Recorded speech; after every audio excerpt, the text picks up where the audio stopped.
मित्रांनो, लग्नानंतर होईलच प्रेम या मालिकेमध्ये आपण लेटेस्ट प्रोमो पाहतोय की रम्या मात्र आता सुनीताला भेटण्यासाठी तिच्या कॅफेमध्ये गेलेली आहे. कारण की रम्याला समजलं होतं की नक्कीच या पेनड्राईव्हमध्ये असं काहीतरी होतं की जे काव्याशी निगडीत होतं आणि ते दाखवण्याचा प्रयत्न सुनीता आंटीने केलेला आहे आणि त्यासाठीच त्या इथे आल्या होत्या. आणि त्यानंतर मामी सुद्धा एवढं चिडली की तिने सुनीता आंटी सोबतची इतक्या वर्षाची मैत्री तोडून टाकली. त्यांच्या थोबाडीत मारलं, त्यांना हाताला धरून घराबाहेर काढलं. म्हणजे नक्कीच काहीतरी मोठं कारण होतं आणि ते शोधून काढण्यासाठी रम्या प्रयत्न करत असते.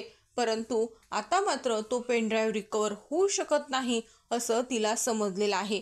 पेनड्राईव्हची खूपच वाईट अवस्था झालेली होती आणि हे मात्र जेव्हा रम्याला समजतं की पेनड्राईव्ह काहीच काम करू शकत नाही, तिला माहिती मिळू शकत नाही, त्या पेनड्राईव्हमध्ये काय होतं हे रम्याला समजत नाही आणि त्यामुळे रम्या मात्र एकच मार्ग त्यावर आहे असं मात्र ती तिच्या आईला सांगत असते. त्यानंतर ती सुनीताला भेटण्याचा विचार करते.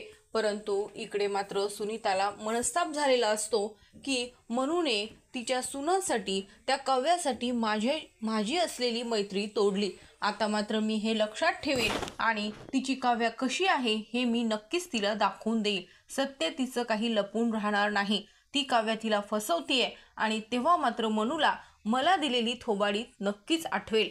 तिला माझ्याशी मैत्री तोडणं हे योग्य वाटलं, परंतु स्वतःची सून काय तिला मूर्ख बनवत आहे हे तिला शोधून काढणं महत्त्वाचं वाटलं नाही. सुनीता एवढा अपमान सहन करून सुद्धा शांत बसत नाही आणि आता तर मैत्री संपली आहे, त्यामुळे हे सत्य कशाही प्रकारे समोर आलं तरीही मला काहीही घेणं देणं नाही असा विचार सुनीता करत असते. आणि तेवढ्यातच मित्रांनो, रम्या मात्र सुनीताला भेटायला जाते. त्यानंतर मात्र रम्या विचारत असते की सुनीता आंटी, तुम्ही आमच्या घरी आला होतात आणि तेव्हा तिथे काय घडलं. परंतु सुनीताला तेव्हा मानिनीचे खडे बोल आठवत असतात आणि ज्याप्रमाणे विक्रमने सुद्धा तिचा अपमान केलेला आहे हे सुद्धा तिला आठवतं आणि त्यामुळे ती काहीच बोलत नाही. ती म्हणते की रम्या, तू इथे कशासाठी आहेस आणि इथे का आली आहेस आणि माझ्याशी हे प्रश्न का विचारतेय. तेव्हा मात्र रम्या म्हणते की आंटी, तुमचा जिथे अपमान झाला ते पाहून मलाही खूप वाईट वाटलं, परंतु त्यामागचं कारण काय आहे आणि अशी कोणती गोष्ट आहे की ते तुम्ही दाखवण्याचा प्रयत्न करत होतात. तुम्ही दिलेला पेनड्राईव्ह खलबत्त्यामध्ये मामीने मोडून काढला, परंतु तुमच्या बोलण्यामध्ये काहीतरी अर्थ होता. तुम्हाला कोणती तरी गोष्ट मामीला सांगायची होती, तुम्हाला सावध करायचं होतं. हे सगळं मला समजत आहे, परंतु ती अशी कोणती गोष्ट आहे. आणि त्यानंतर मात्र सुनीता म्हणते की रम्या, या बाबतीत तुला कोणतीही माहिती मी देऊ शकत नाही, कारण की तो प्रश्न माझा आणि मानिनीचा आहे. परंतु रम्या मात्र सुनीताचं मन भटकवण्याचा प्रयत्न करते. ती म्हणते की तुम्ही जे काही सांगण्याचा प्रयत्न केला ते मानिनीने ऐकलं का, तुमच्या मैत्रिणीने ऐकलं का, तर नाही ना. तेव्हा त्याचा काहीच उपयोग होणार नाही. जर तुम्ही सत्य मला सांगितलं ते काय होतं आणि कशाशी निगडीत होतं तर मी नक्कीच ते प्रयत्न करू शकते, कारण की मी त्या घरात राहते आणि हे काव्याबद्दल होतं हे सुद्धा मला समजलं आहे. मित्रांनो, त्यानंतर मात्र मानिनीला कळतं की आता ही रम्या आपल्या नक्कीच कामाची व्यक्ती आहे आणि त्यामुळे रम्याचा वापर करून आता मानिनी समोर जीवाचं सत्य हे येणार आहे.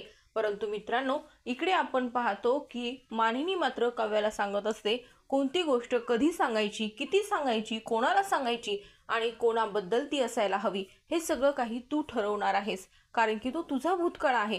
तुझ्या भूतकाळाबद्दल लोकांना किती माहिती द्यायची हे तू ठरव काव्या.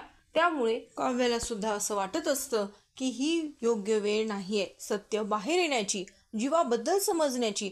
दुसरं तिसरं कोणी असतं तर मी केव्हाच सांगितलं असतं, परंतु जीवा आणि नंदिनी माझ्या ताईचा संसाराचा प्रश्न आहे आणि त्यानंतर जीवा सुद्धा मोहन झालाय, त्यामुळे या गोष्टी समोर नाही आल्या त्याच बऱ्या आहेत.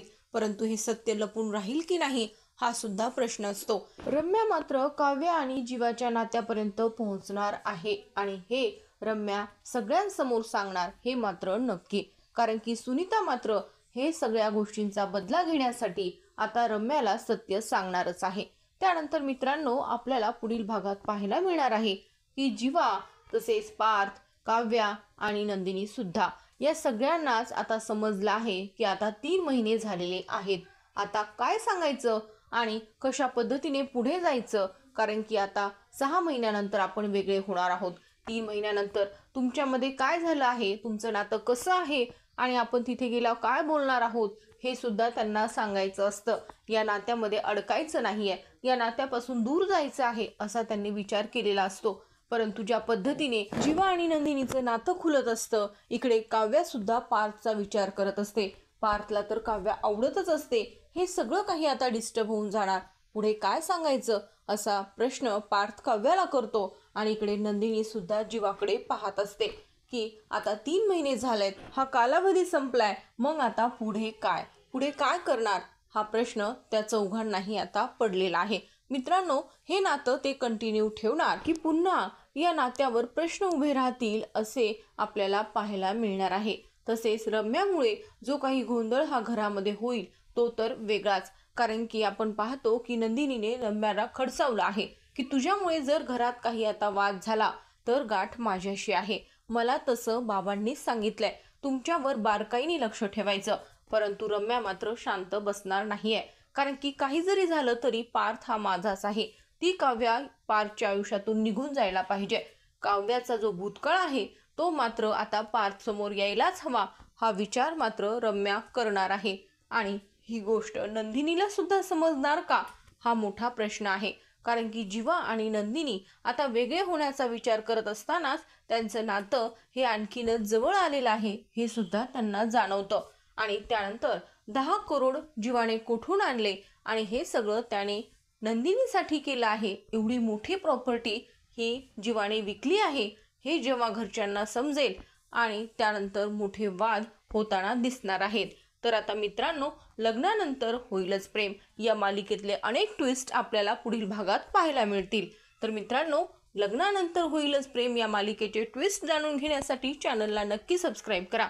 व्हिडिओ आवडला असेल तर व्हिडिओला लाईक आणि शेअर करायला मात्र विसरू नका.